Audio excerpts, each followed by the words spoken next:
Laisse le monde qui t'entoure se dissoudre lentement dans le silence, et ta respiration devenir profonde et calme, telles les vagues discrètes qui bercent doucement une petite barque sur une mer infinie de quiétude. Dans cet espace où les soucis du jour perdent leur poids et s'éloignent, comme des nuages fuyant à l'horizon, nous allons entreprendre un voyage à peine audible. Ce n'est pas une expédition vers des contrées lointaines, mais une plongée au cœur même de la pensée, dans ces anses paisibles où germent les grandes interrogations. Et ce soir, nous naviguerons jusqu'aux sources de l'une des questions les plus anciennes et les plus essentielles que l'humanité se soit jamais posée. Cette question est simple, mais sa profondeur atteint le cœur même de l'univers. Elle résonne ainsi: qu'est-ce que la justice ? Ne nous hâtons pas de formuler une réponse. Écoutons plutôt la question elle-même. Elle est pareille à une musique sublime et silencieuse qui résonne à travers les siècles. Elle vibrait dans le bruissement des feuilles des oliveraies de la Grèce antique, se reflétait sur les colonnes de marbre des temples majestueux et murmurait dans le calme de la nuit lorsque les philosophes, drapés dans leurs manteaux, contemplaient les étoiles, cherchant dans l'harmonie céleste une réponse aux tourments terrestres.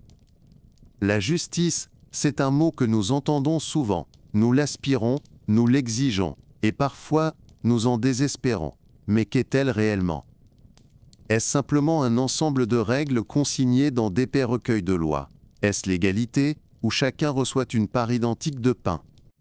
Ou peut-être, est-ce la rétribution, où le mal est puni et le bien récompensé ? Imagine une douce soirée à Athènes, il y a plus de 2000 ans. L'air est dense et tiède, imprégné du parfum des fleurs et des cyprès.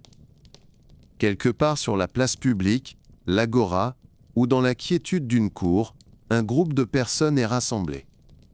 Parmi elles se trouve un homme, d'apparence peu remarquable, peut-être un peu gauche, mais dont les yeux brillent d'une curiosité et d'une sagesse incroyables.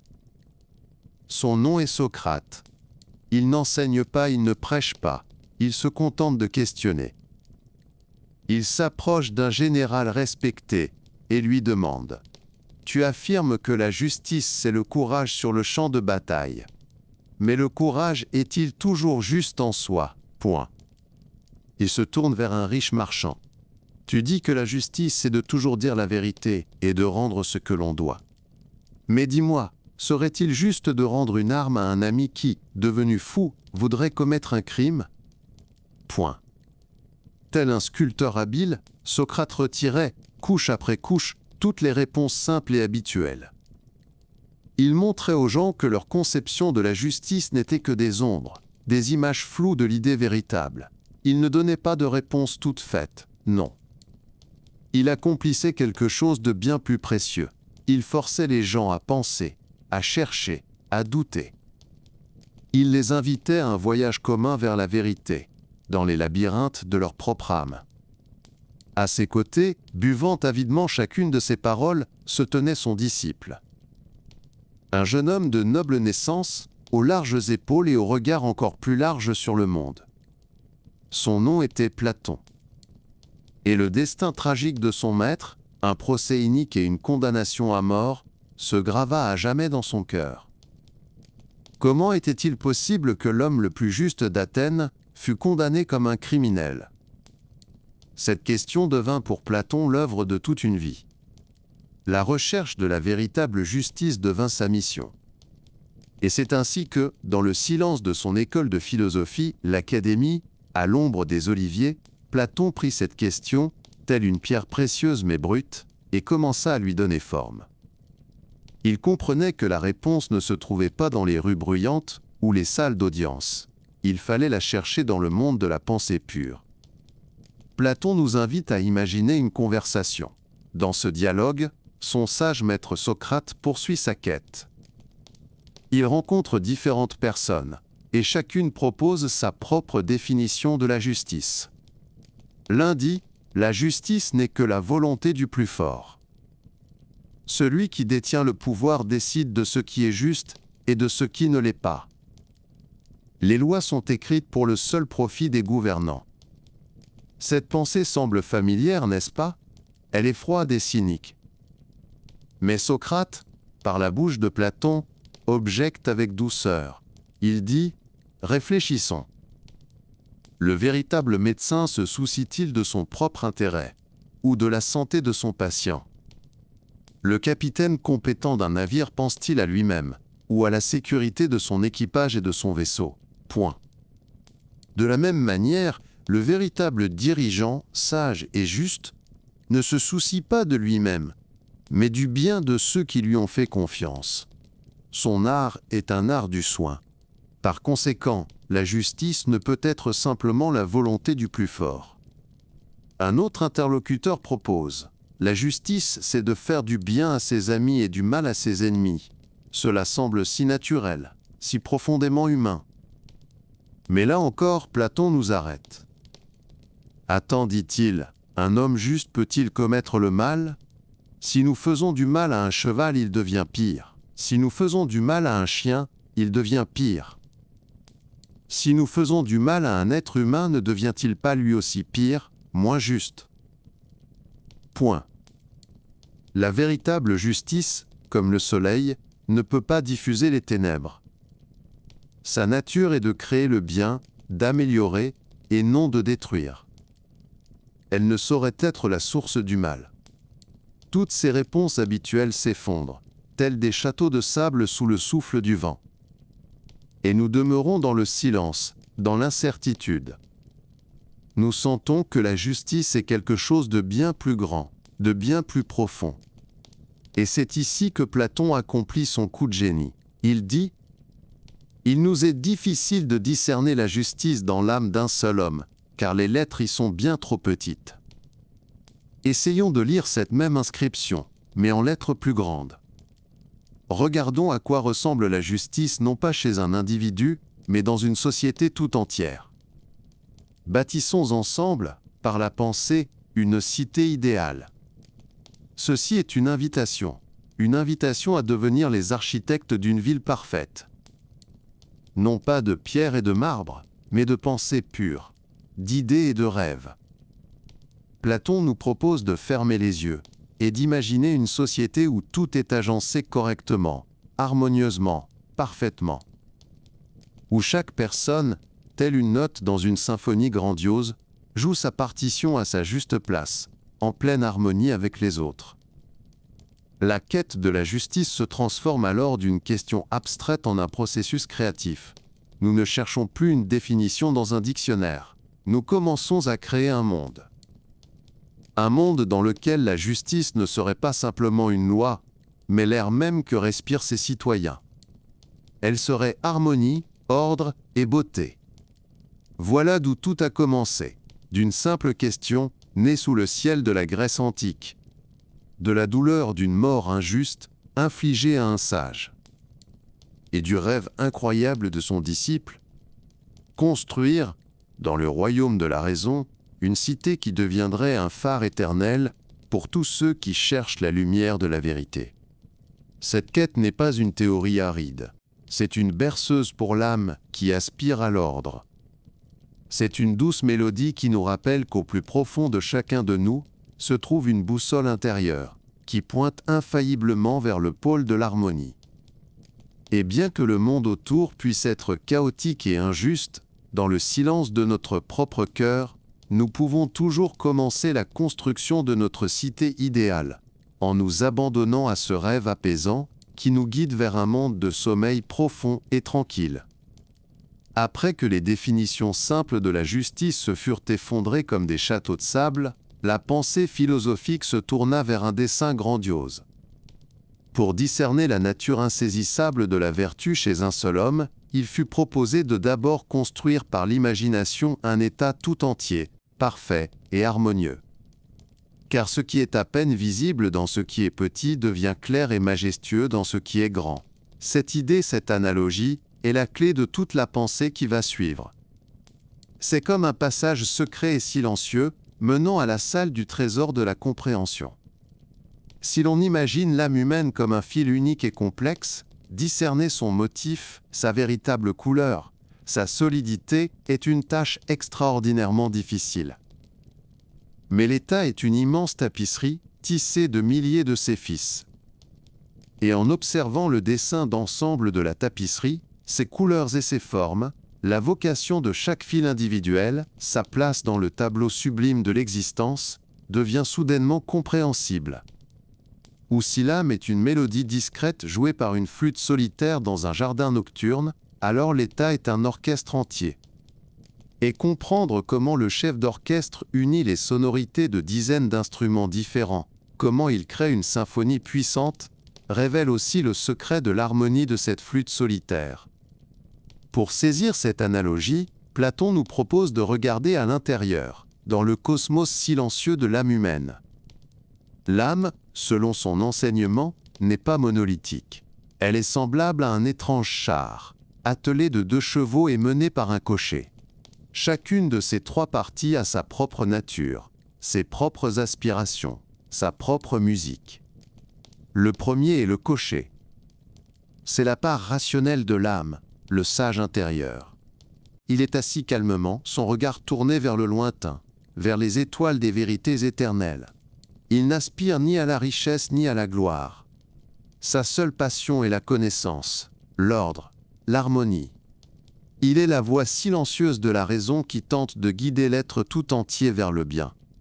C'est la lumière de la conscience qui, sans hâte, contemple le monde, y cherchant en toute chose le sens et l'équilibre.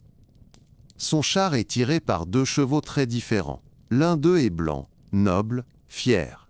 C'est la part volontaire, ou ardente, de l'âme. C'est la source du courage, de l'honneur, de l'ambition, du désir de victoire et de l'estime de soi. Ce cheval, lorsqu'il obéit au cocher, devient l'incarnation de la bravoure. Il aide à surmonter les obstacles, à défendre ce qui est juste, et à mettre en œuvre les sages décisions de la raison. C'est le feu dans la poitrine qui réchauffe et donne la force d'agir. Mais si ce feu est laissé sans surveillance, il peut se transformer en fureur aveugle, en orgueil et en agression destructrice. Le second cheval est sombre, désobéissant, puissant. Il tire constamment sur le côté, penche la tête vers le sol, cherchant nourriture, eau et plaisir. C'est la part désirante ou appétitive. En elle résident tous les désirs et instincts corporels, la faim, la soif, l'aspiration au confort, à la richesse, aux jouissances physiques. Cette partie n'est pas mauvaise en soi, elle est la source de l'énergie vitale, elle nous pousse à prendre soin du corps, à perpétuer l'espèce. Mais elle est aveugle. Elle ne connaît aucune mesure. Si l'on permet à ce cheval sombre de mener le char, il l'entraînera dans le marécage des désirs infinis et insatiables. La justice dans l'âme, selon Platon, est précisément l'harmonie parfaite de ces 3 principes. C'est lorsque le cocher raison tient les rênes fermement, mais avec justesse. Lorsque le cheval blanc volonté obéit à ses ordres et aide à maîtriser le cheval sombre. Et que le cheval sombre désir reçoit sa juste part de nourriture et de repos, sans pour autant diriger l'ensemble du voyage. C'est un ordre intérieur, une musique silencieuse de la concorde, où chaque partie de l'âme accomplit sa fonction naturelle sans empiéter sur celle des autres. Maintenant, en gardant à l'esprit cette image du char, nous pouvons revenir à la grande tapisserie, la cité idéale. Et ici, une correspondance merveilleuse se révèle. L'état, selon Platon, n'est rien d'autre que l'âme écrite en grandes lettres. Il se compose également de 3 parties, de 3 classes. À la place du cocher, de la raison, se trouvent dans l'état les dirigeants philosophes. C'est un petit groupe des personnes les plus sages, qui ont parcouru un long chemin d'apprentissage et ont connu la nature véritable du bien et de la justice. Leur but n'est ni le pouvoir ni la richesse. Leur seul objectif est le bien de l'État tout entier. Tels les capitaines d'un navire, ils scrutent les étoiles éternelles des idées pour tracer le bon cap à travers la mer tumultueuse de la vie. Ils sont la raison collective de la cité. À la place du cheval blanc et noble, se trouve dans l'État la classe des guerriers ou des gardiens auxiliaires. Ce sont les gens chez qui, par nature, le principe volontaire domine. Ils sont courageux, forts, dévoués. Leur tâche est de protéger l'État des ennemis extérieurs et de maintenir l'ordre à l'intérieur, en exécutant les sages commandements des dirigeants. Ils sont l'incarnation de l'honneur et du courage de l'État, sa volonté collective.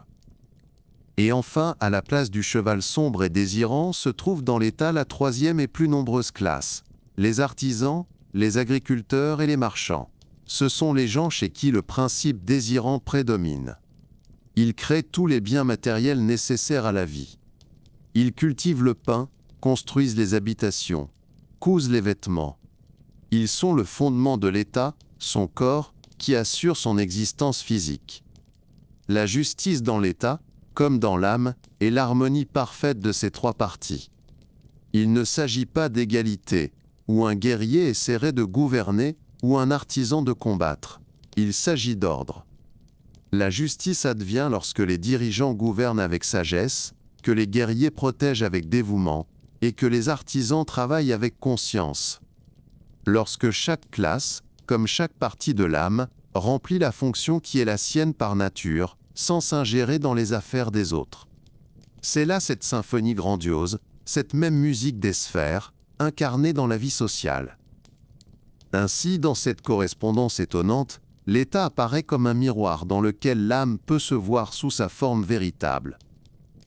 L'image de l'ordre idéal, construite dans l'imagination, devient un étalon sur lequel on peut aussi accorder sa propre âme. Ce principe d'unité harmonieuse est le fondement de la cité imaginaire. Le pas suivant est de parcourir ces rues pour faire plus ample connaissance avec ceux qui créent cette majestueuse symphonie, avec ses étonnants habitants.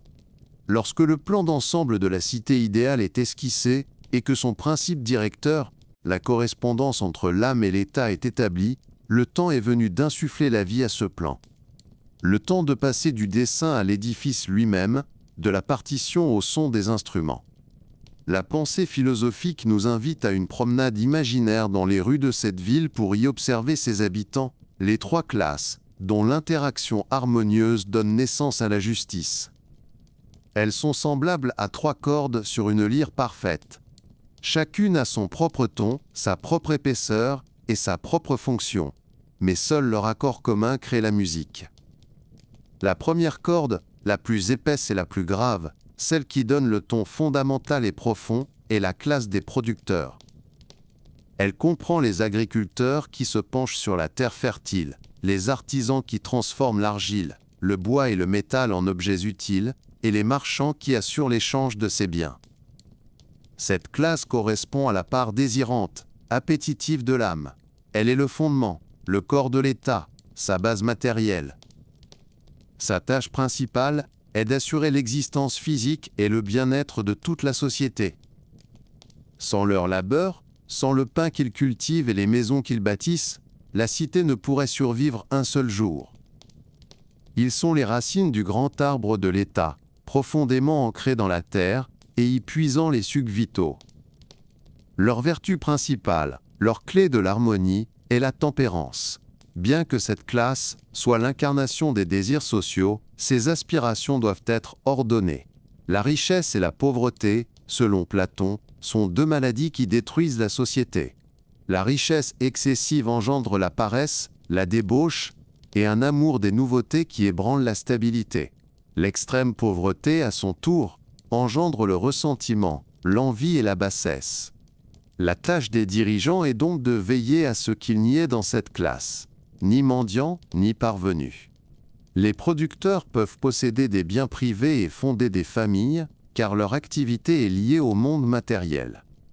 Mais leur tempérance réside dans la reconnaissance volontaire qu'ils doivent être gouvernés par les classes supérieures, plus sages. Ils n'aspirent ni au pouvoir ni à la gloire militaire. Ils trouvent satisfaction et dignité dans leur travail, comprenant que leur contribution est vitale pour l'ensemble. Leurs désirs sont pareils à un fleuve abondant qui coule entre de solides berges, construites par la raison, et qui nourrit toute la terre sans se changer en un déluge dévastateur.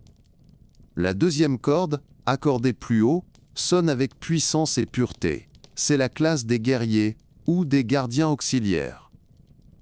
Ils sont l'incarnation de la part volontaire, ardente de l'âme. c'est le cœur et les muscles de l'État. Ils sont sélectionnés dès l'enfance pour leurs aptitudes particulières. Force d'âme, rapidité, acuité de perception et, surtout, une noble fureur envers les ennemis et une douceur envers leurs concitoyens. Ils sont semblables à des chiens de noble race qui servent fidèlement leur maître, prêts à déchiqueter le loup, mais caressant avec les enfants du berger. Leur tâche est double, protéger la cité des menaces extérieures et aider les dirigeants à maintenir la loi et l'ordre à l'intérieur. Ils sont le bouclier vivant de l'État. La vertu principale des guerriers est le courage. Mais ce n'est pas la bravoure aveugle d'un casse-cou. Platon lui donne une définition très précise. Le courage est une connaissance, fondée sur la loi, de ce qu'il faut réellement craindre et de ce qu'il ne faut pas craindre. Grâce à une éducation spéciale, les guerriers apprennent qu'il ne faut pas craindre la mort, la douleur ou les privations, mais seulement la honte, l'injustice et la trahison des idéaux de leur cité. Cette conviction, imprégnée en eux comme une teinture, s'ancre si profondément dans leurs âmes qu'aucune tentation ni aucune épreuve ne peut l'effacer. La vie de ces gardiens est sévère et ascétique. Pour eux, la propriété privée est abolie. Ils ne possèdent ni or ni argent, ni leur propre logement. Ils vivent dans des camps communs, partagent une nourriture simple à une table commune, ne recevant des citoyens que le strict nécessaire à leur subsistance. Ceci est fait pour exclure toute possibilité de corruption. Un guerrier qui ne possède rien n'utilisera pas sa force pour son enrichissement personnel et ne se transformera pas de protecteur en prédateur. De plus, Platon étend le principe de communauté à la vie familiale, proposant pour eux la communauté des femmes et des enfants.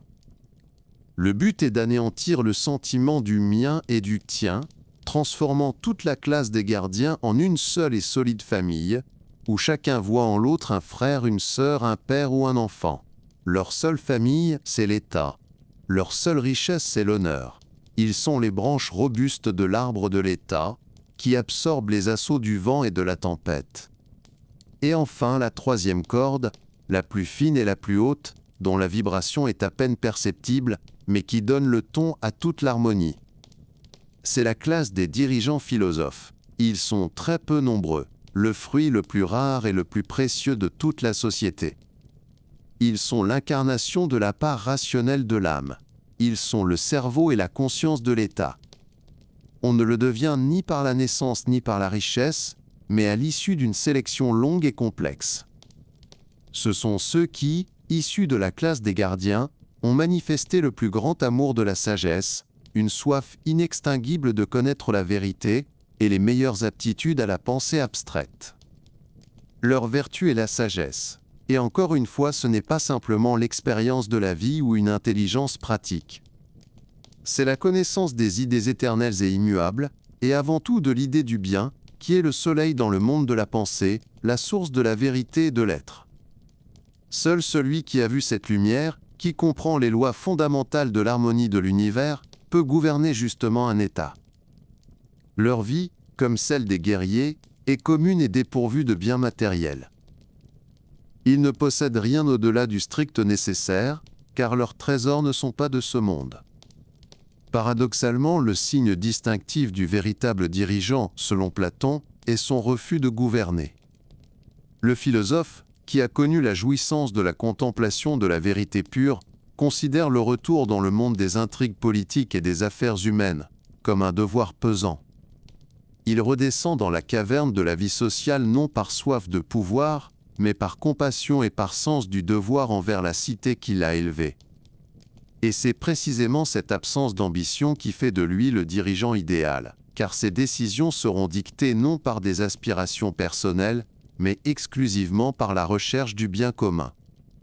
Ils sont la cime de l'arbre de l'État, qui s'élance vers la lumière solaire de la vérité et la transforme en énergie vitale pour chaque branche et chaque feuille. Voilà à quoi ressemble la justice, écrite en grandes lettres. C'est un ordre parfait dans lequel chaque classe, tel un musicien dans l'orchestre, joue sa partition avec la vertu qui lui est propre. Les producteurs assurent la base matérielle, guidés par la tempérance.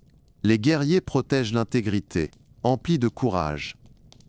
Les philosophes dirigent tout vers le bien, armée de sagesse.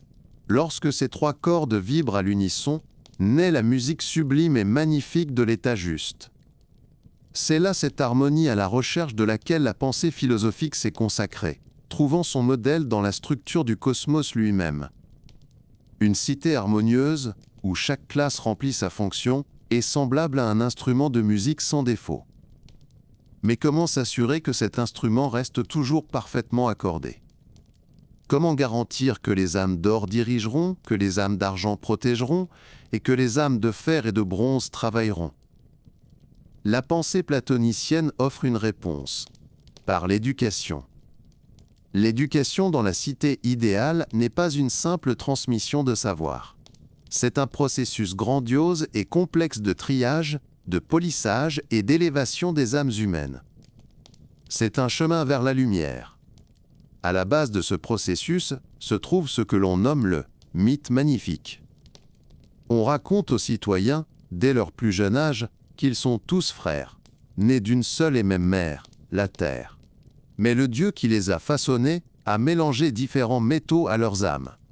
En ceux qui sont aptes à gouverner, il a mêlé de l'or, en ceux qui doivent être leurs auxiliaires guerriers, de l'argent, et dans les âmes des agriculteurs et des artisans, du fer et du bronze. Ce mythe ne crée pas une caste héréditaire rigide. Au contraire, son message principal est qu'un père en or peut engendrer un fils en argent, et un père en bronze, un fils en or. Par conséquent, le premier et le plus important devoir des dirigeants est d'observer les enfants, de discerner le métal dans leurs âmes, et, indépendamment de leur origine, de les transférer à la classe qui leur correspond. L'éducation devient ce tamis qui crible la jeune génération, permettant à chaque âme de trouver sa place naturelle.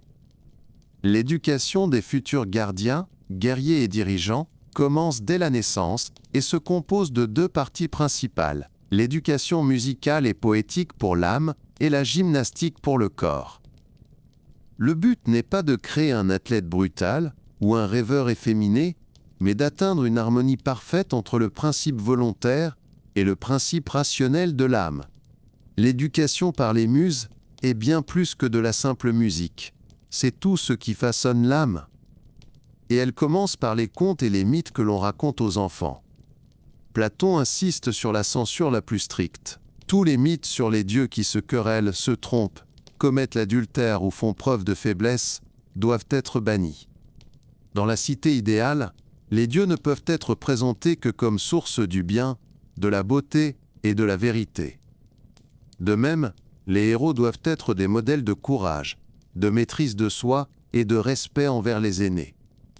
Les récits sur les horreurs de l'au-delà, qui font trembler de peur face à la mort, sont supprimés.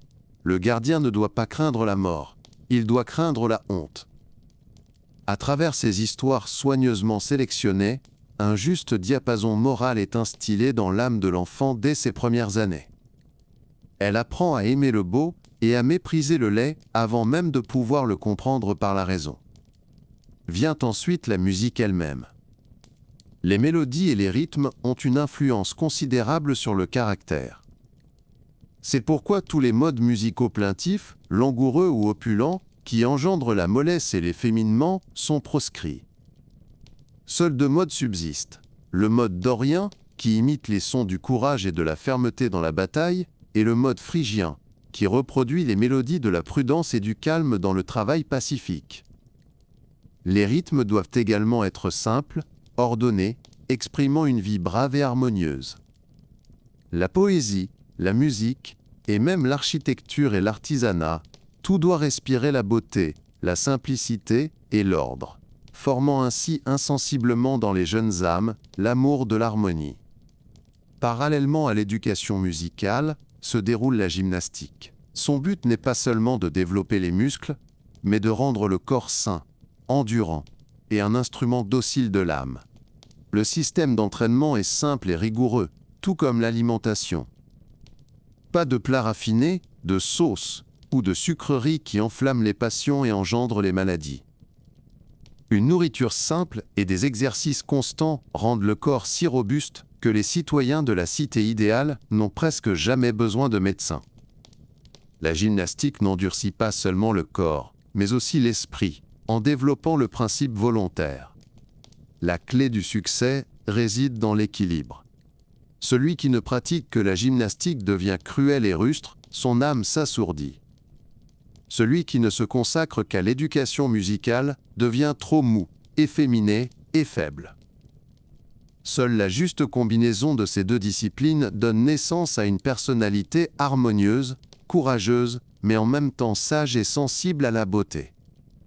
Cette première étape de l'éducation dure jusqu'à l'âge de 20 ans, environ. Pendant tout ce temps, les jeunes gens et jeunes filles, car Platon insiste sur une éducation identique pour les deux sexes, sont observés attentivement. On les soumet à diverses épreuves, on les force à surmonter des difficultés, on les tente avec des plaisirs, on les effraie avec des dangers. Le but est de voir qui d'entre eux s'en tient le plus fermement aux convictions acquises depuis l'enfance, qui n'oublie pas son devoir envers l'État. Les meilleurs, ceux qui ont surmonté toutes les épreuves, passent au niveau supérieur de l'éducation. Les autres deviennent des guerriers gardiens. Pour les élus commence alors le chemin vers la véritable philosophie. C'est le chemin de l'ascension du monde des choses visibles au monde des idées pures. Et le premier pas sur ce chemin est les mathématiques. Pendant 10 ans, de 20 à 30 ans, ils étudient l'arithmétique, la géométrie, la stéréométrie, la science des solides, l'astronomie et l'harmonique, la théorie de la musique. Ces sciences ne sont pas importantes pour leur application pratique, non pas pour mieux commercer ou construire. Leur but est d'habituer l'esprit à se détourner du monde, changeant des sens pour contempler le monde éternel et immuable des nombres, des figures et des proportions. C'est un entraînement qui force l'âme à tourner son regard des ombres sur le mur de la caverne vers les objets eux-mêmes. À 30 ans, une nouvelle sélection a lieu. Ceux qui ont le mieux maîtrisé les sciences mathématiques et montré la plus grande force d'âme sont admis à la science suprême, la dialectique. C'est le sommet de la connaissance. La dialectique est l'art de la conversation philosophique, l'habileté à poser des questions et à donner des réponses, en se déplaçant d'idée en idée, sans aucun appui sur l'expérience sensible. Elle rejette les hypothèses sur lesquelles se fondent les mathématiques et se dirige vers le principe même de toute chose, vers l'idée du bien. Connaître le bien, c'est comme sortir d'une caverne obscure et voir le soleil. De même que le soleil rend le monde des choses visibles et leur donne la vie, l'idée du bien rend le monde des idées intelligibles et lui donne l'être. L'étude de la dialectique dure 5 ans, mais même après cela, le philosophe n'est pas prêt à gouverner. Ayant acquis la connaissance suprême, à l'âge de 35 ans, il doit retourner dans la caverne. Pendant les 15 années suivantes, il est tenu d'occuper diverses fonctions civiles et militaires, de diriger, de prendre des responsabilités. Cela est nécessaire pour acquérir l'expérience de la vie, pour apprendre à appliquer ses connaissances en pratique, et pour ne pas être inférieur à ceux qui n'ont qu'une expérience pratique. C'est la dernière et la plus difficile des épreuves. Seulement à l'âge de 50 ans, après avoir parcouru ce long et épineux chemin, des contes d'enfance aux abstractions mathématiques, des disputes dialectiques à 15 ans de service public, l'individu est jugé apte à devenir un dirigeant philosophe. Il a connu la vérité et a prouvé sa fidélité à celle-ci par ses actes. Désormais, son devoir est de prendre, à tour de rôle avec d'autres philosophes comme lui, les rênes du pouvoir, et de diriger la vie de l'État à la lumière de la vérité absolue qu'il a contemplée. C'est ainsi que, par des décennies de labeur incessant et de sélection rigoureuse, est créé celui qui, seul, a le droit et la capacité de gouverner, le sage.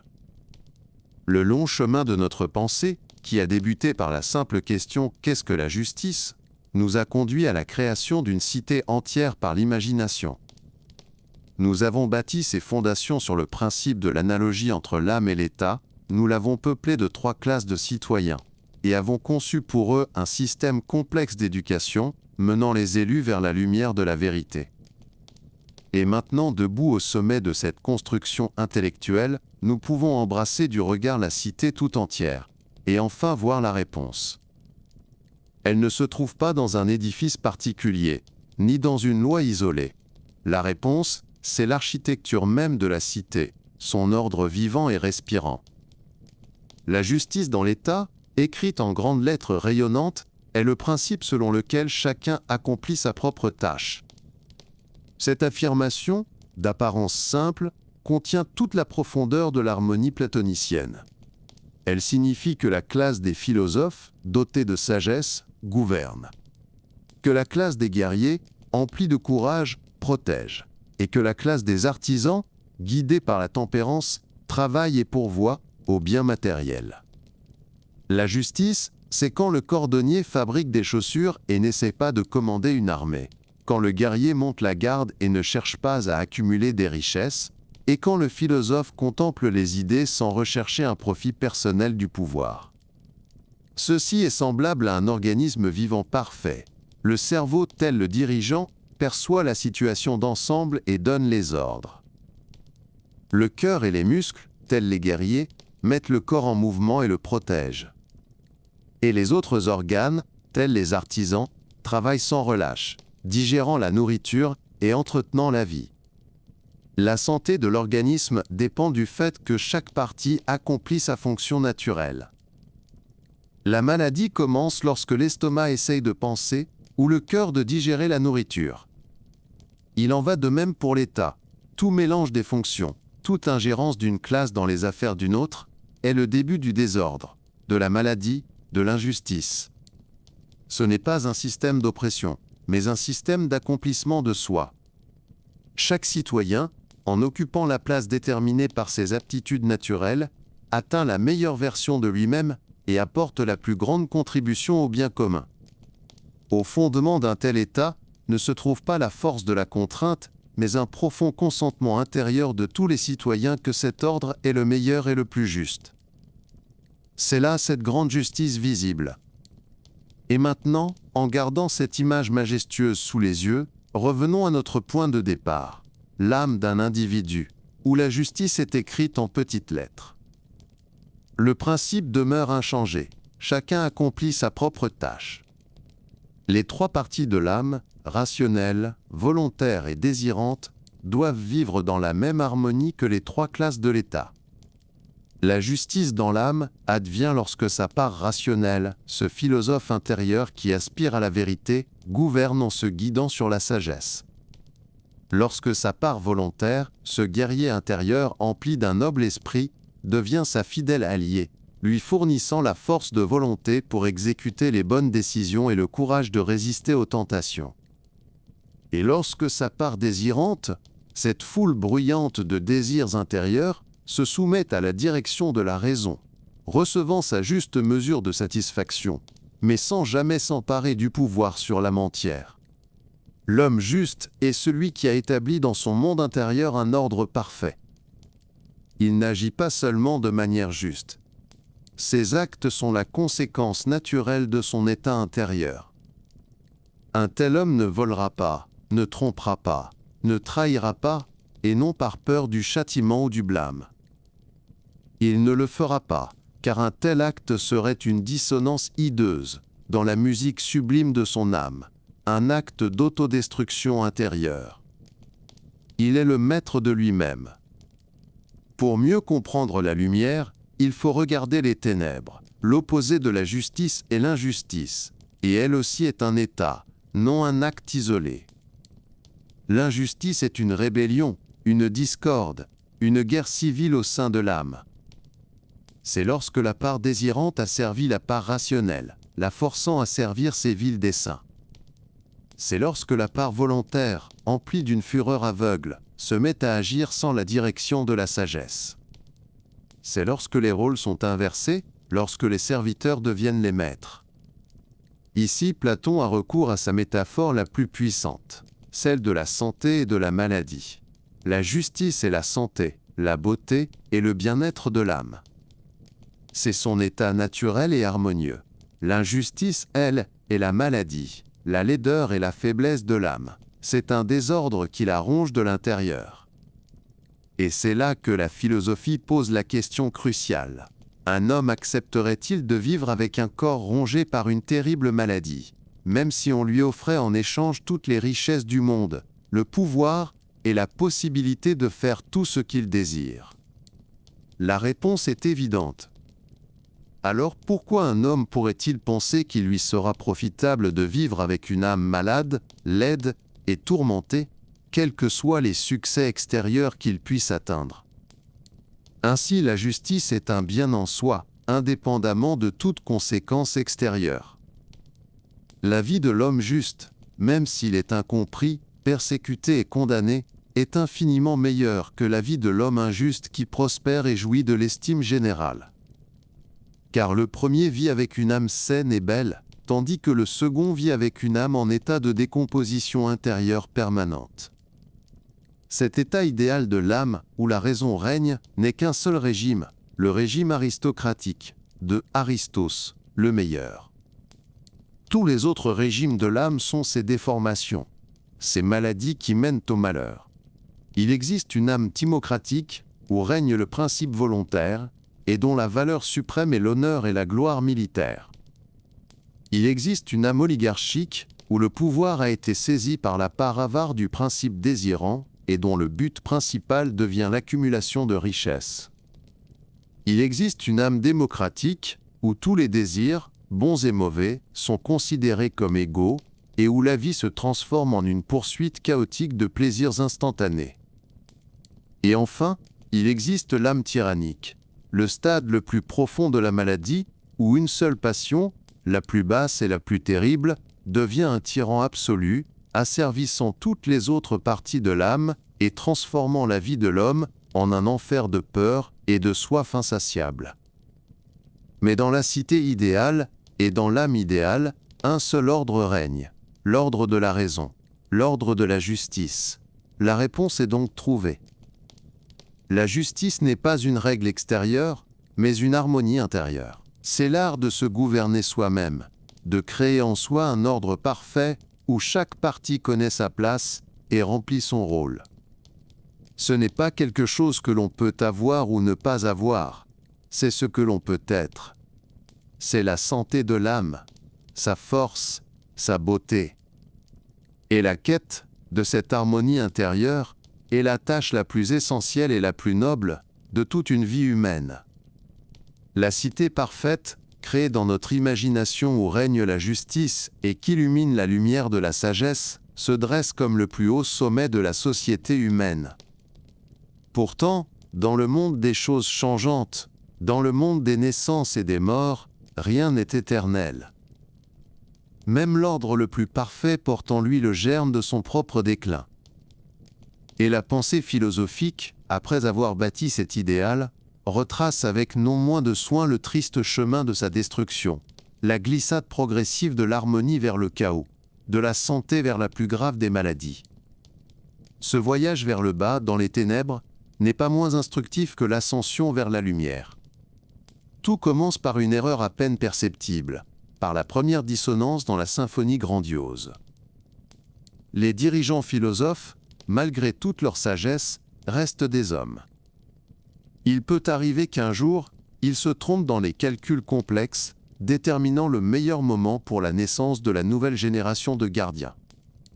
Et viennent au monde des enfants dans les âmes desquels l'argent et le fer commencent à l'emporter sur l'or. Cette nouvelle génération, bien qu'élevée selon les anciennes lois, porte déjà en elle une passion cachée pour ce qui brille, pour ce que l'on peut tenir dans ses mains. La raison gouverne encore, mais sa voix s'affaiblit, tandis que le murmure de l'ambition et de l'appât du gain se fait plus fort. L'aristocratie idéale, le pouvoir des meilleurs, fait son premier pas vers le déclin. Ainsi naît la timocratie, le pouvoir de l'honneur. Le principe volontaire et ardent qui, dans la cité idéale, était le fidèle auxiliaire de la raison, s'empare désormais du pouvoir. La valeur suprême n'est plus la sagesse, mais la gloire militaire, les honneurs, la réputation. L'État se transforme en un camp militaire, se préparant constamment à la guerre ou la menant, car la guerre est la source principale des honneurs. Les philosophes, avec leurs discours sur les idées éternelles, apparaissent désormais comme des rêveurs peu pratiques. À leur place, des chefs militaires ambitieux et énergiques prennent la tête. Une accumulation secrète de richesses commence, car les guerriers, ayant goûté aux fruits de la victoire, aspirent aussi à une récompense matérielle. La propriété commune se désagrège peu à peu, les terres et les maisons passent dans des mains privées. L'homme qui correspond à ce régime est le timocrate.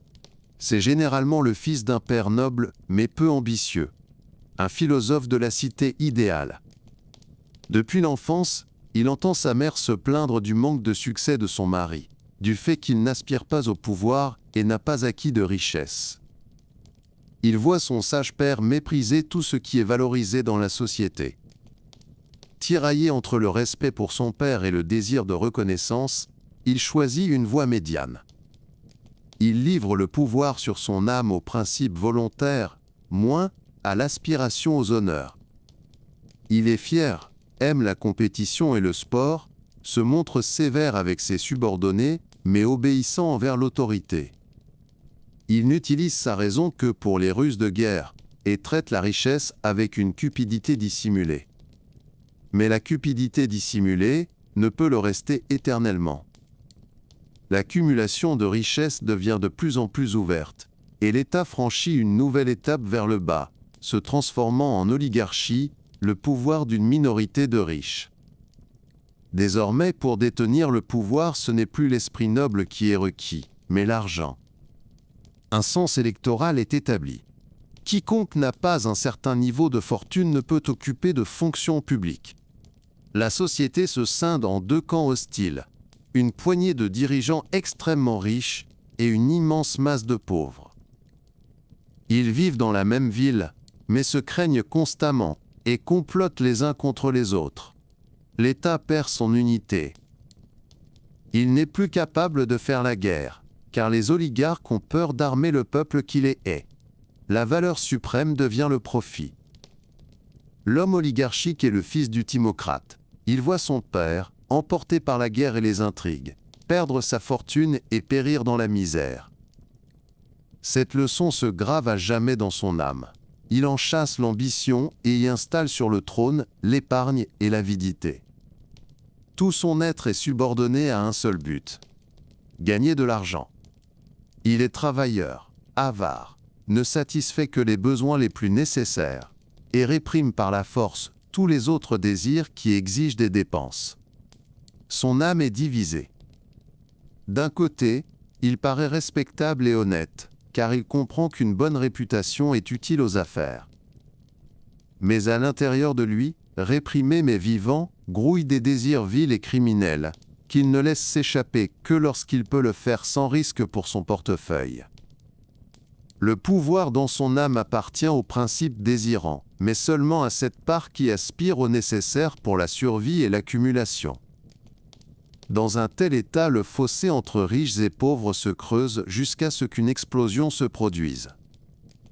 Les pauvres, voyant la faiblesse et la mollesse des oligarques, se soulèvent et l'emportent.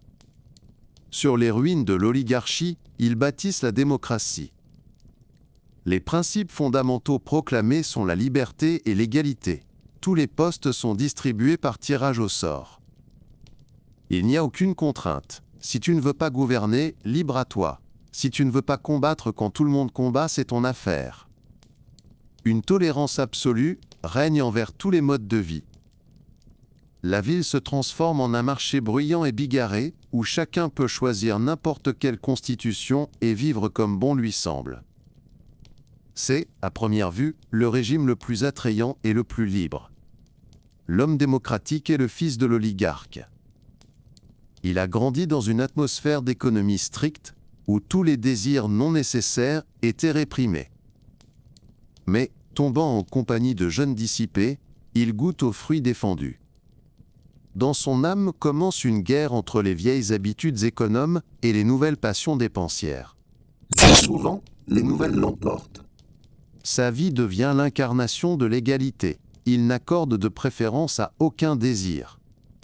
Aujourd'hui, il boit du vin et écoute la flûte. Demain, il ne boit que de l'eau et s'épuise en régime. Aujourd'hui, il fait du sport, demain, il paresse, et après-demain, il se prend pour un philosophe. Sa vie n'a ni ordre ni but. Le pouvoir dans son âme appartient à tous les désirs à la fois, les bons comme les mauvais, qui le gouvernent tour à tour dans une anarchie complète. Mais la liberté excessive, par une loi implacable, se transforme en son contraire, en l'esclavage le plus profond. Dans la société démocratique, souffrant de l'anarchie, le peuple commence à se chercher un protecteur, un leader charismatique qui promet de rétablir l'ordre. Ce protecteur, s'appuyant sur le soutien des couches les plus pauvres, se débarrasse d'abord des riches, puis de tous ceux qui ont une opinion propre. Il s'entoure d'une garde de mercenaires et d'anciens esclaves, provoque des guerres pour que le peuple ait besoin de lui comme chef. Progressivement, il détruit tous les vestiges de liberté et devient un tyran, et l'État se transforme en un lieu de peur et d'esclavage total. C'est le point le plus bas de la chute. L'homme tyrannique est la créature la plus malheureuse et la plus malade. C'est généralement le fils de l'homme démocratique, habitué depuis l'enfance à une permissivité totale. Dans son âme, avec l'aide de mauvais conseillers, germe un désir unique, mais extraordinairement puissant, et sans foi ni loi. Cette passion, tel un immense frelon ailé, s'empare de la citadelle de son âme, en chassant la honte, la raison et la tempérance. Elle devient son maître absolu. Pour satisfaire son appétit insatiable, il est prêt à tout, voler, tromper, tuer. Il devient l'esclave de sa pire partie. Son âme est un enfer, rempli de peur, de soupçons, de remords et de désirs qui ne peuvent jamais être satisfaits. Il voulait être absolument libre, et il est devenu un esclave absolu. Ainsi s'achève le triste voyage vers le bas. De la lumineuse et rationnelle aristocratie, en passant par l'ambitieuse timocratie, l'avide oligarchie et l'anarchique démocratie, la société et l'âme sombrent dans l'abîme noir de la tyrannie. Ce chemin du déclin démontre à quel point l'harmonie est fragile et à quel point la logique de la désintégration est implacable, une fois que le premier pas hors de la voie de la raison a été fait. Chaque nouveau régime naît en réaction aux vices du précédent, mais ne fait qu'aggraver la maladie, menant à un état encore pire. Lorsque les arguments de la raison sont épuisés, lorsque les démonstrations logiques ont atteint leurs limites, la pensée philosophique a recours à son ultime et plus mystérieux instrument, le mythe. Nous avons parcouru le chemin de la construction de la cité idéale jusqu'à son déclin complet. Nous avons vu que la justice est la santé et l'harmonie de l'âme, et que l'injustice est sa plus grave maladie. Il a été prouvé que l'homme juste est plus heureux que l'homme injuste, même s'il endure des souffrances. La conversation semblerait terminée. Mais Platon, en guise de conclusion, ne propose pas une preuve, mais un récit vraisemblable. Une histoire destinée à renforcer en nous l'amour de la justice, et à en montrer la portée cosmique. C'est le récit de ce qui attend l'âme après la mort, le mythe du guerrier nommé Euer, fils d'Arménios. Euer était un brave guerrier de Pamphylie, tombé au combat. Lorsque, 10 jours plus tard, on ramassa les corps des défunts sur le champ de bataille, son corps fut retrouvé intact, comme s'il dormait. On le ramena chez lui et, le 12e jour, alors que l'on préparait déjà le bûcher funéraire, Euer reprit conscience et raconta ce qu'il avait vu dans l'au-delà. Il raconta que son âme, ayant quitté son corps, avait entrepris un voyage avec de nombreuses autres âmes. Elles arrivèrent en un lieu divin et merveilleux, où dans la terre se trouvaient 2 gouffres menant vers le bas, et dans le ciel, 2 ouvertures menant vers le haut. Entre les 2 siégeaient des juges. Ils ordonnaient aux âmes justes d'aller à droite et vers le haut, vers le ciel, après leur avoir attaché sur la poitrine les signes de leurs actes vertueux. Aux âmes injustes, ils ordonnaient d'aller à gauche et vers le bas, dans les souterrains, avec des tablettes dans le dos, où étaient énumérées toutes leurs fautes. Euer observa comment, d'une ouverture céleste, descendaient des âmes pures et rayonnantes, et comment, d'un gouffre terrestre, montaient des âmes couvertes de poussière et de souillure. Elles se rassemblaient sur une grande prairie, comme pour une fête. Celles qui venaient des cieux racontaient des plaisirs incroyables et des visions d'une beauté indicible qu'elles avaient contemplées pendant 1000 ans. Celles qui montaient de sous la terre, en pleurant et en gémissant, se remémoraient leurs souffrances, car pour chaque mauvaise action, elles avaient été punies au décuple.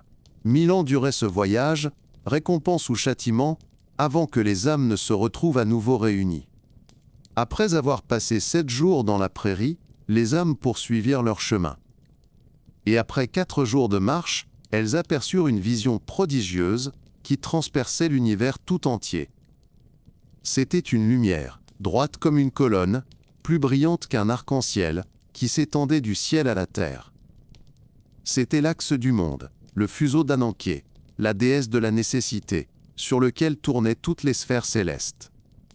Sa tige était faite de l'adamant le plus dur, et sur elle étaient enfilés 8 cercles concentriques, étroitement ajustés les uns aux autres.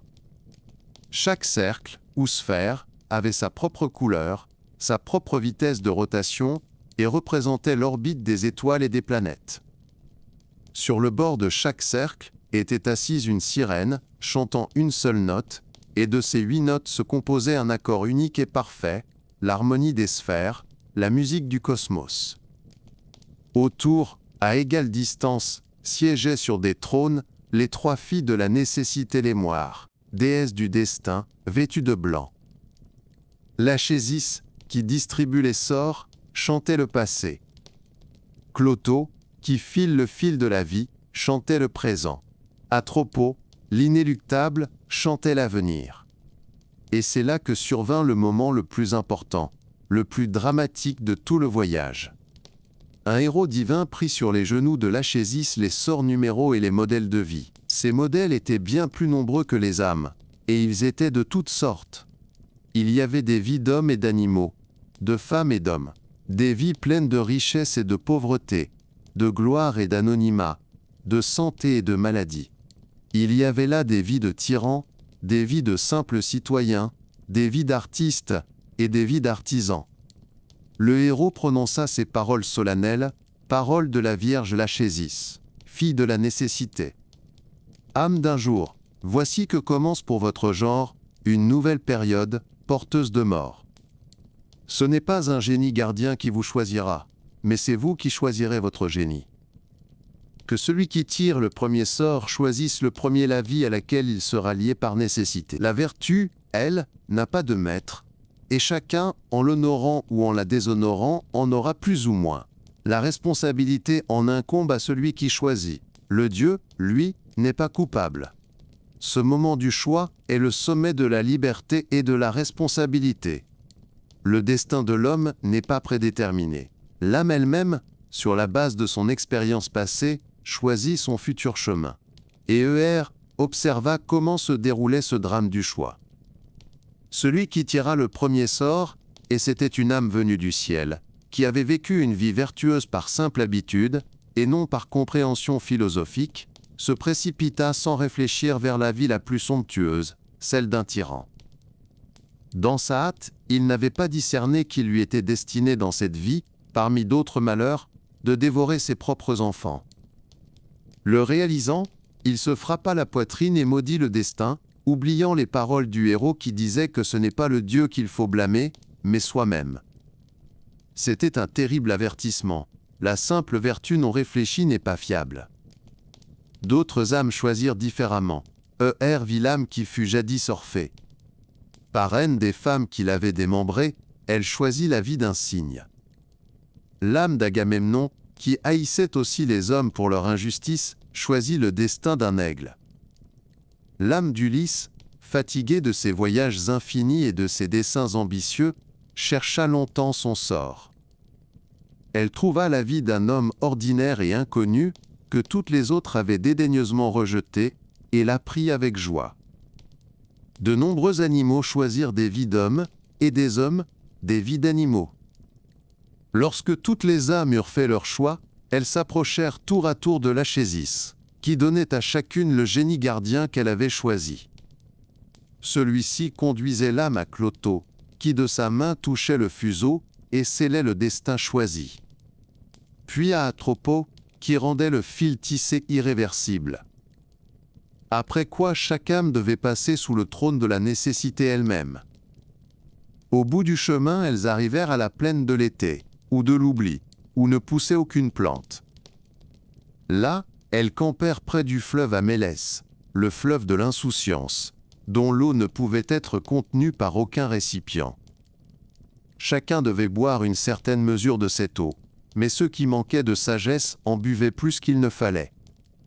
Et quiconque buvait oubliait tout au monde. Quand ils se furent endormis, à minuit, un coup de tonnerre retentit, un tremblement de terre se produisit, et les âmes, telles des étoiles filantes, furent emportées de toutes parts vers leur nouvelle naissance. Quant à Er, il lui fut interdit de boire de l'eau. Il ne sut comment il retourna dans son corps, se souvenant seulement qu'en reprenant conscience, il gisait déjà sur le bûcher funéraire, ayant conservé le souvenir de tout ce qu'il avait vu. Ce récit, comme le dit Platon, a été sauvé, et peut nous sauver, si nous y croyons.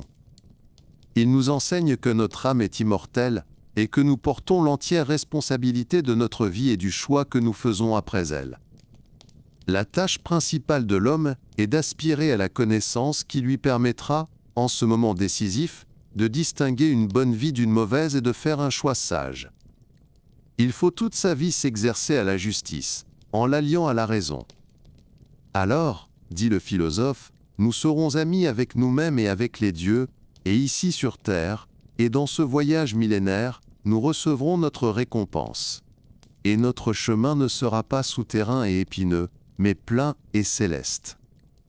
Nous avons suivi le chemin de l'âme jusqu'aux étoiles et retour, découvrant dans le grand mythe d'Er le panorama cosmique de la justice et du choix. Mais la pensée philosophique de Platon nous lègue une autre image, peut-être la plus puissante et la plus célèbre, qui explique la nature même de notre savoir et de notre ignorance. Après avoir parlé des dirigeants idéaux qui contemplent la lumière de la vérité et de leur éducation complexe, une question se pose. Quelle est donc cette voie qui mène des ténèbres à la lumière? À quoi ressemble l'éveil de l'âme humaine? Pour l'expliquer, Platon ne raconte pas un simple mythe, mais une allégorie développée, une image destinée à se graver à jamais dans la conscience, l'allégorie de la caverne. Imagine une profonde demeure souterraine, semblable à une caverne. Des hommes y vivent depuis leur enfance, enchaînés par les jambes et le cou de telle manière qu'ils ne peuvent ni bouger ni tourner la tête. Ils sont contraints de ne regarder que droit devant eux, vers la paroi lointaine de la caverne. Derrière eux, bien plus haut, brûle un feu qui éclaire l'espace. Et entre le feu et les prisonniers passe un chemin, bordé d'un petit mur, semblable au paravent derrière lequel les marionnettistes présentent leur spectacle. Derrière ce mur, d'autres hommes font défiler divers objets qui dépassent du mur. Des statues d'hommes, des figures d'animaux, faites de pierre et de bois. Certains de ces marionnettistes parlent, d'autres se taisent. Les prisonniers en bas n'ont jamais vu ni ces hommes, ni les objets réels. Tout ce qu'ils voient durant leur vie entière, ce sont les ombres que ces objets projettent sur la paroi de la caverne. Et les sons qui proviennent de derrière le paravent, ils les attribuent aux ombres qui se meuvent. Pour ces prisonniers, la seule réalité est le monde des ombres. C'est leur unique expérience. Ils donnent des noms aux ombres, étudient leur succession, organisent des concours pour deviner quelle ombre apparaîtra ensuite. Celui qui y excelle le mieux reçoit des autres les honneurs et le respect. Leur science, leur sagesse, leur culture, tout est construit sur ce monde bidimensionnel et vacillant. Ils ne savent pas qu'il existe des choses réelles, en volume, et que leur monde n'est qu'une pâle copie, une illusion. C'est le portrait de l'humanité vivant dans le monde, des impressions sensibles, des opinions et des conventions, sans soupçonner l'existence d'une réalité supérieure. Imagine maintenant que l'un des prisonniers soit libéré de ses chaînes et contraint de se lever et de tourner la tête. Ce serait extraordinairement douloureux. La lumière vive du feu, qu'il n'a jamais vu, l'éblouirait. Quand on lui montrerait les objets réels dont il voyait autrefois les ombres, il ne les reconnaîtrait pas. Il serait convaincu que les ombres auxquelles il est habitué sont bien plus réelles et plus vraies que ces choses aveuglantes et incompréhensibles. Si on le forçait à regarder le feu lui-même, ses yeux lui feraient mal, et il essaierait de se détourner pour revenir au monde familier et intelligible des ombres. Mais ces épreuves ne s'arrêtent pas là. On le tire de force vers le haut, par une pente raide et rocailleuse, hors de la caverne. Ce chemin vers le haut symbolise le difficile processus de l'éducation philosophique. Il est douloureux, plein de résistance, car l'âme ne veut pas quitter son monde familier d'illusions. Et voilà qu'enfin, on l'extirpe à la lumière du jour. Là, il est saisi d'une douleur et d'un aveuglement encore plus grand. L'éclat du soleil est si insupportable qu'il ne peut absolument rien voir de ce que nous appelons la réalité. Il lui faut du temps pour s'habituer. Au début, il ne pourra regarder que les ombres des objets réels sur le sol, puis leurs reflets dans l'eau. C'est le premier pas vers la connaissance, comprendre que même dans le monde réel, il y a des images et leurs originaux. Avec le temps, il pourra regarder les choses elles-mêmes, mais au début, il lui sera plus facile de le faire la nuit, en contemplant le ciel étoilé et la lune. Ceci symbolise l'étude des sciences mathématiques, qui sont un intermédiaire entre le monde sensible et le monde des idées pures.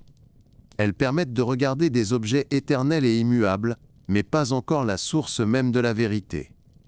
Et c'est seulement avec le temps, lorsque ses yeux se seront affermis, qu'il pourra regarder le soleil lui-même. D'abord, il regardera son reflet, puis il osera le contempler lui-même, à sa véritable place. Et alors il comprendra que c'est le soleil qui produit les saisons et le cours du temps, qu'il est la cause de tout le monde visible, et que même les objets dont il voyait les ombres dans la caverne n'existent que grâce à sa lumière. Le soleil dans cette allégorie, c'est l'idée du bien, l'idée suprême dans la philosophie de Platon, la source de tout être et de toute connaissance. C'est seulement en la saisissant que le philosophe atteint le vrai savoir.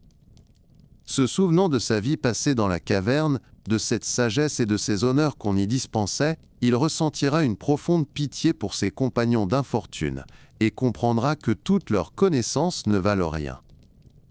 Il préférerait être le dernier des miséreux dans le monde de la lumière, plutôt que d'être roi au royaume des ombres.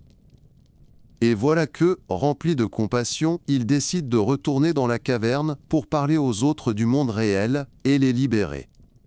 Mais là, une nouvelle épreuve l'attend. Ses yeux, habitués à l'éclat du soleil, ne voient plus rien dans l'obscurité de la caverne. Il paraît ridicule et maladroit au prisonnier. Quand il essaie de discerner les ombres, il se trompe et il se moque de lui, disant que son voyage vers le haut n'a fait que lui abîmer la vue et qu'il est inutile de même tenter d'y aller. Lorsqu'il se met à leur raconter que leur monde n'est qu'une illusion et que la vraie réalité se trouve en haut, ils le prennent pour un fou. Et s'il essayait d'en libérer un et de le tirer vers le haut, eux, s'ils pouvaient seulement l'atteindre, le saisiraient et le tueraient. C'est une allusion transparente au destin de Socrate, que les Athéniens condamnèrent à mort pour avoir tenté de les extraire de leur état d'ignorance. Cette allégorie révèle toute l'essence de la philosophie platonicienne. La caverne, c'est notre monde sensible et quotidien. Les chaînes, ce sont nos habitudes, nos préjugés et les limites de notre perception. Les ombres, ce sont les opinions, les points de vue, les idées que nous recevons de la société et que nous prenons pour la vérité. Les marionnettistes, ce sont les politiciens, les sophistes, les artistes qui façonnent l'opinion publique. L'ascension, c'est le processus douloureux de l'éducation de l'âme, son retournement du changeant vers l'éternel. Le monde d'en haut, c'est le monde de la réalité véritable, le monde des idées éternelles et immuables. Et le soleil, c'est l'idée suprême du bien. Le retour du philosophe dans la caverne, c'est son devoir moral de servir la société, de gouverner et d'éclairer, malgré l'incompréhension et le danger mortel. L'histoire de la caverne n'est pas un simple conte antique, c'est le modèle éternel du chemin humain vers la connaissance. Elle montre à quel point nous pouvons être profondément immergés dans des illusions que nous considérons comme la réalité, et combien il est difficile et douloureux de les remettre en question.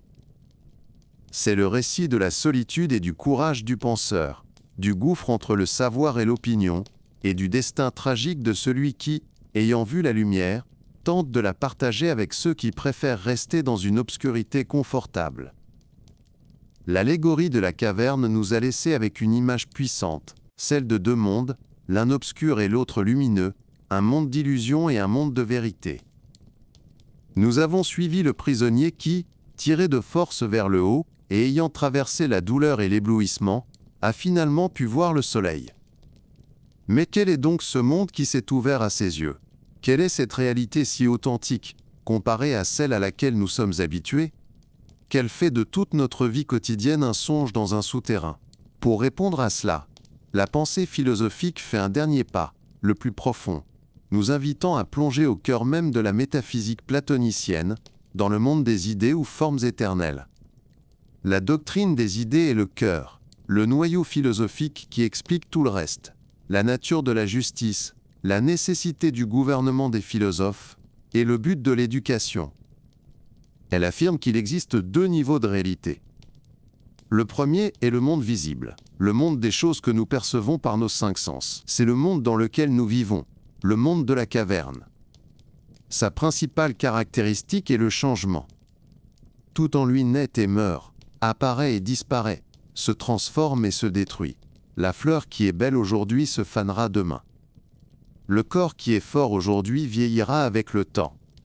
Tout objet, tout être vivant dans ce monde est imparfait, temporaire et passager. Mais il existe un autre monde, supérieur, accessible uniquement par la raison. C'est le monde des idées ou des formes. C'est cette réalité qui se trouve hors de la caverne. Contrairement au monde visible, ce monde est éternel, immuable et parfait. C'est le royaume de la réalité véritable, et notre monde physique n'en est qu'un faible reflet, une ombre. Pour comprendre ce qu'est une idée au sens platonicien, il faut rejeter notre conception habituelle de l'idée comme quelque chose qui n'existe que dans notre tête. Pour Platon, une idée n'est pas le produit de la pensée humaine.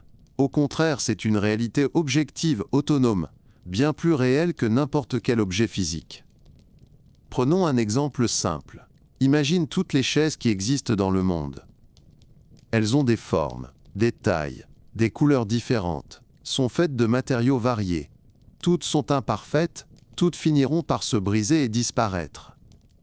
Mais pourquoi, en regardant tous ces objets différents, les appelons-nous par le même mot, chaise?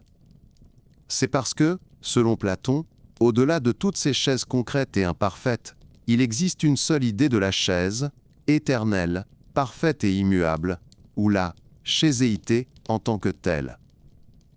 Cette idée est le modèle idéal selon lequel toutes les chaises physiques sont créées. L'artisan, en fabriquant une chaise, regarde pour ainsi dire avec son œil intérieur cette idée parfaite et tente de l'incarner dans la matière. Toutes les chaises physiques ne sont donc que des copies, des reflets imparfaits de la seule réalité véritable, l'idée de la chaise. Cela ne s'applique pas seulement aux objets. Nous voyons dans le monde de nombreuses belles choses. Un coucher de soleil, une œuvre d'art, un visage humain. Toutes sont des manifestations passagères de la beauté. Mais qu'est-ce qui les rend belles? C'est le fait qu'elles participent, comme le dit Platon, à l'unique et éternelle idée de la beauté. Elles ont en quelque sorte absorbé une parcelle, un éclat de cette beauté parfaite, qui est elle-même invisible, mais accessible à la raison. Il en va de même pour les concepts de justice, de courage, de bien. Dans le monde, nous voyons des actes justes ou injustes. Mais pour les évaluer, nous devons avoir une notion de ce qu'est la justice en soi. Cette notion est une réminiscence de notre âme de la parfaite idée de la justice qui existe éternellement dans le monde des formes. Ainsi, le monde des idées est un monde de modèles parfaits, d'essences qui sont à la base de tout ce qui existe. Et ce monde a sa propre hiérarchie claire, sa propre structure. Aux échelons inférieurs se trouvent les idées des objets physiques et des êtres vivants. Plus haut, les idées des concepts mathématiques, comme l'égalité, le triangle, le nombre.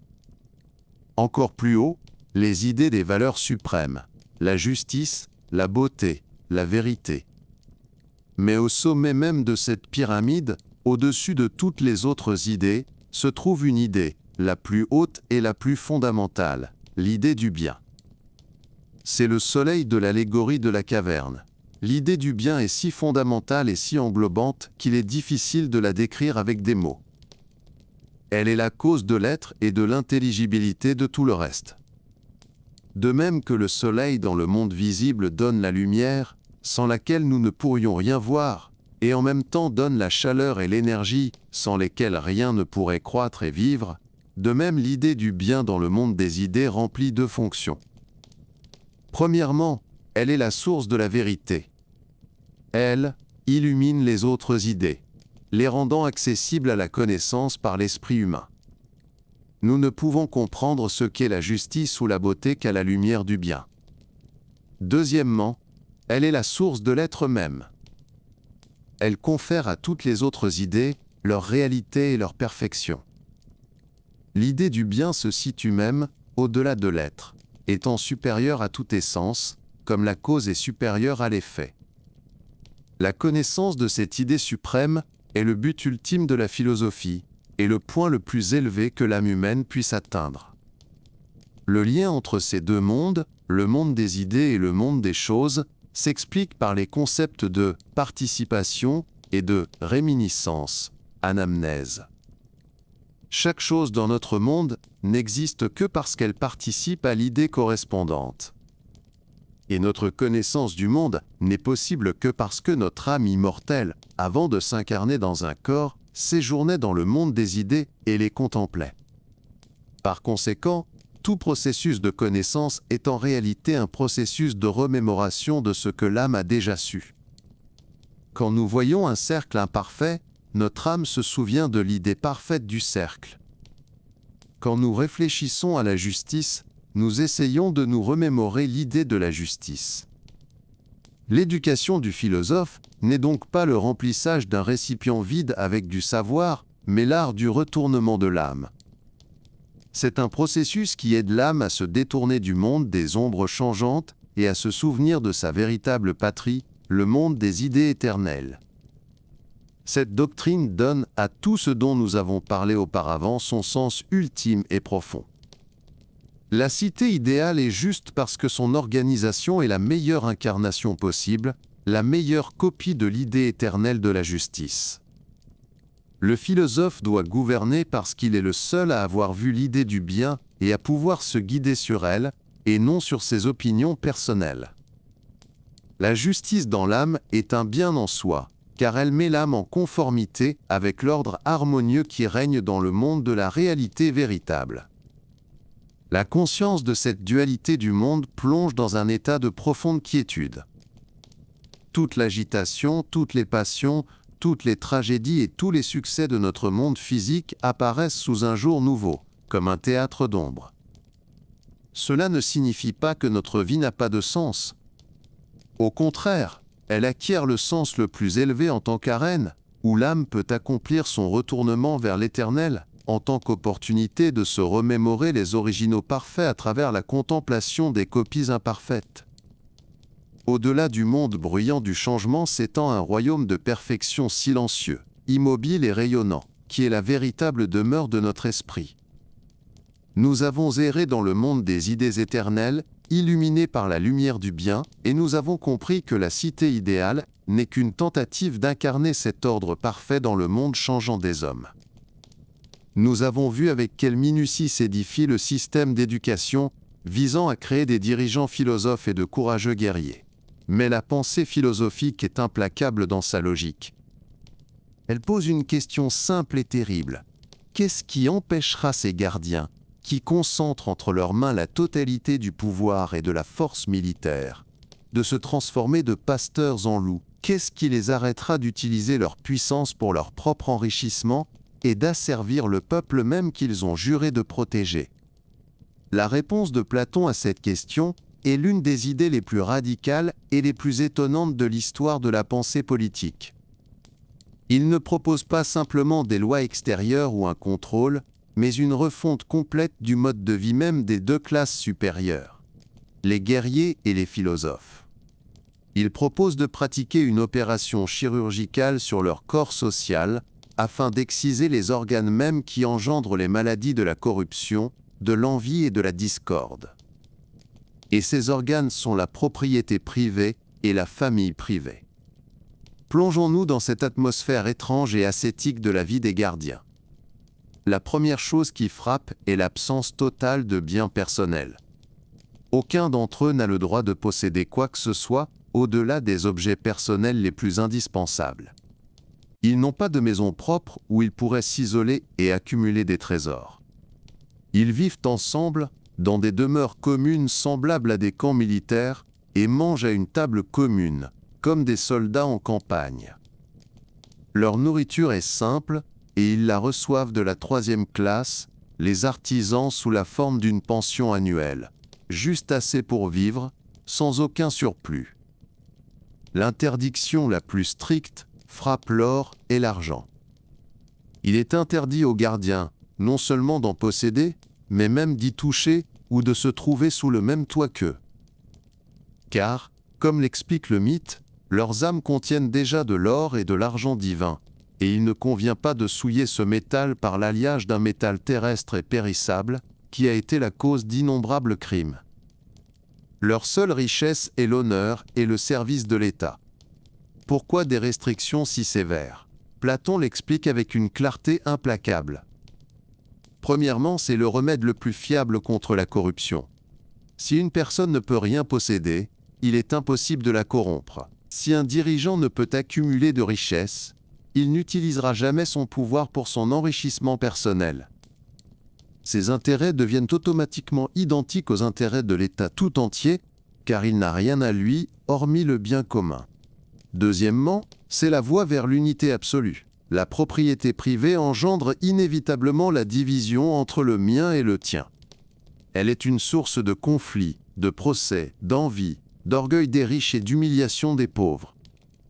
En l'abolissant, Platon transforme toute la classe des gardiens en un organisme unique et monolithique. Ils n'ont pas d'intérêts privés pour lesquels se battre. Il n'y a qu'un seul intérêt commun, le bien-être de la cité.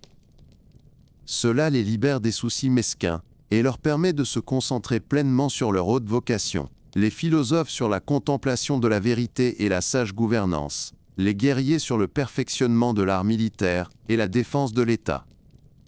Mais Platon va encore plus loin. Il comprend que la famille privée est une source encore plus profonde d'intérêts privés, d'égoïsme et de népotisme. L'amour pour ses propres enfants, son mari ou sa femme, peut pousser une personne à agir à l'encontre des intérêts de la société, cherchant à assurer un meilleur sort à ses proches. C'est pourquoi il propose une deuxième étape, encore plus choquante, l'abolition de la famille traditionnelle pour les gardiens. Dans ce monde étrange, le mariage tel que nous le connaissons n'existe pas. Les hommes et les femmes, qui d'ailleurs reçoivent une éducation absolument identique et peuvent exercer les mêmes fonctions, ne forment pas de couple permanent. La reproduction est régulée par l'État. Les dirigeants organisent des fêtes nuptiales spéciales, où les couples sont formés par tirage au sort. Ce tirage au sort est cependant arrangé de manière à ce que les meilleurs hommes s'unissent aux meilleures femmes, assurant ainsi la naissance de la progéniture la plus saine et la plus douée. Les enfants nés de ces unions sont immédiatement retirés à leurs parents après la naissance et confiés à des éducateurs d'État spéciaux, qui s'occupent d'eux dans des crèches communes. Les mères allaitent les nourrissons, mais de telle sorte qu'aucune ne sache avec certitude où est son enfant. Ainsi, aucun père ne connaît son fils ou sa fille biologique, et aucun enfant ne connaît ses parents biologiques. Le but de cette idée radicale est d'étendre les sentiments familiaux à l'échelle de toute la classe. Chaque enfant doit considérer tous les hommes d'un certain âge comme ses pères, et toutes les femmes comme ses mères. En retour, tous les gardiens adultes considèrent tous les enfants comme leurs fils et filles communs, et tous ceux du même âge sont frères et sœurs les uns pour les autres. De cette manière, toute la classe des gardiens se transforme en une seule grande famille. Les sentiments du mien et du tien disparaissent non seulement pour les choses, mais aussi pour les personnes. Cela engendre une unité sans précédent. Si l'un a mal, tous ont mal. Si l'un se réjouit, tous se réjouissent. L'État devient semblable à un seul organisme vivant. Comme le disait Socrate dans le dialogue, si un homme a mal au doigt, toute la conscience, tout le corps, ressent cette douleur comme sienne. De même, dans la cité idéale, la joie ou le chagrin d'un citoyen gardien devient la joie ou le chagrin de la cité entière. Il n'y a pas de place pour le népotisme ou le favoritisme, car un dirigeant ne peut pas promouvoir son propre fils, puisqu'il ne sait tout simplement pas qui il est. Le seul critère devient la valeur personnelle et le talent, révélés au cours de l'éducation. Un tel mode de vie peut paraître terrible, dépourvu de chaleur et de sentiments humains.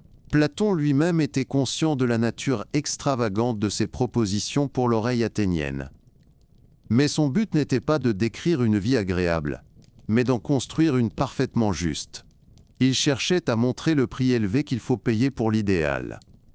La vie des gardiens est un service éternel. Ils sacrifient le bonheur personnel au sens habituel, le confort familial, la richesse, pour un bonheur supérieur. Vivre dans une société parfaite et en être les fidèles protecteurs. Leur joie réside dans l'accomplissement de leur destinée, dans la conscience de faire partie d'un tout grandiose et harmonieux. Ils sont l'incarnation de l'idée que le bien commun est incomparablement supérieur au bien privé. Ainsi, ce système rigoureux est l'aboutissement logique de toute la construction. C'est le mécanisme pratique, le mur de forteresse qui protège l'ordre idéal de l'érosion des passions humaines. Il rend les dirigeants véritablement en or et les guerriers en argent, ne permettant pas la rouille de l'intérêt personnel de corroder leurs âmes. C'est la preuve ultime que la cité idéale de Platon n'est pas une utopie de vie insouciante, mais un projet austère et grandiose, qui exige de ses meilleurs représentants un sacrifice de soi total au nom de l'harmonie et de la justice. Notre long voyage touche à sa fin. Nous avons parcouru les sentiers de la pensée qui mènent des rues bruyantes d'Athènes au monde silencieux des idées éternelles. Nous avons bâti dans notre imagination une cité parfaite, brique par brique, en observant la naissance de son harmonie. Nous avons vu ses habitants, écouté la musique de son éducation, saisi sa conception de la justice. Puis, avec tristesse, nous avons suivi le chemin implacable de son déclin, dévalant les marches de la désintégration, jusqu'à l'abîme le plus sombre de la tyrannie. Nous avons jeté un regard par-delà la vie dans le mythe d'Er, et sommes retournés dans l'obscurité allégorique de la caverne pour accomplir à nouveau l'ascension vers la lumière. Maintenant que toutes les pièces de cette immense mosaïque sont assemblées, une dernière question demeure. Que tenons-nous entre nos mains? Qu'est-ce que la République de Platon pour nous, lointains descendants qui écoutons l'écho de ses paroles à travers les millénaires? La première réponse, la plus évidente, peut susciter l'inquiétude et la résistance. Si l'on considère cette cité comme un projet politique pratique, comme un plan de construction réel, elle peut sembler froide, inhumaine et même effrayante. Se dessine alors à l'esprit une société de contrôle total, où l'art est soumis à la censure la plus stricte, où l'on raconte aux citoyens un noble mensonge pour leur propre bien, où la vie personnelle est sacrifiée au mécanisme de l'État. L'idée d'abolir la famille et la propriété privée pour les gardiens, bien que justifiée par une aspiration à l'unité, frappe par une radicalité qui confine à la cruauté. Du point de vue des valeurs modernes, la liberté individuelle, le choix démocratique, le droit à la vie privée, l'idéal platonicien peut apparaître comme le plan d'une prison parfaite, où l'homme n'est qu'un rouage dans une machine sans âme. De nombreux critiques ont vu dans la République le prototype des régimes totalitaires à venir, un avertissement sur le danger qui se cache dans l'aspiration à une perfection absolue sur Terre. Mais ce regard, bien que juste dans ses craintes, passe peut-être à côté de l'essentiel. Il tente d'utiliser une carte du ciel étoilée comme un plan d'urbanisme. Il exige d'un poème la précision d'un calcul d'ingénieur. Il existe une autre manière, plus profonde, de comprendre l'héritage du rêve de Platon. Peut-être que la République n'est pas le plan de construction d'une société, mais un miroir parfait pour la contemplation de l'âme. Platon vraisemblablement comprenait lui-même l'impossibilité d'une incarnation littérale de son projet. Ce n'est pas un mode d'emploi, mais une gigantesque expérience de pensée. Le philosophe pose la question: que se passerait-il si nous voulions créer une société absolument juste? Quelles sources les plus profondes de l'injustice devrions-nous éliminer? Point. Et son analyse montre que ces sources se cachent dans deux institutions humaines fondamentales. L'aspiration à l'enrichissement personnel, la propriété privée, et l'aspiration au bien de ses proches, la famille privée. Ces propositions radicales ne sont pas un appel à l'action, mais un diagnostic. Ils montrent le prix incroyablement élevé qu'il faudrait payer pour l'idéal, et nous forcent ainsi à réfléchir à la nature de nos propres sociétés et aux compromis sur lesquels elles sont bâties. La meilleure métaphore pour comprendre la République est celle de la boussole stellaire. Aucun navigateur censé n'essaye d'atteindre l'étoile polaire. C'est impossible et absurde. Mais tout capitaine sage, dans la nuit d'une mer infinie, utilise sa position immuable dans le ciel pour déterminer son cap, pour ne pas s'égarer. La cité idéale de Platon est cette étoile sur le firmament de la pensée humaine. Elle est inaccessible. Elle n'est peut-être même pas souhaitable dans son incarnation littérale, mais elle nous donne un repère absolu, un point fixe par rapport auquel nous pouvons mesurer nos propres tentatives imparfaites. En la regardant, nous pouvons nous demander, notre société se dirige-t-elle vers plus d'harmonie ou plus de discorde ? Notre éducation forme-t-elle une personnalité complète ou seulement un spécialiste étroit ? Valorisons-nous la sagesse ou seulement la richesse et la gloire ?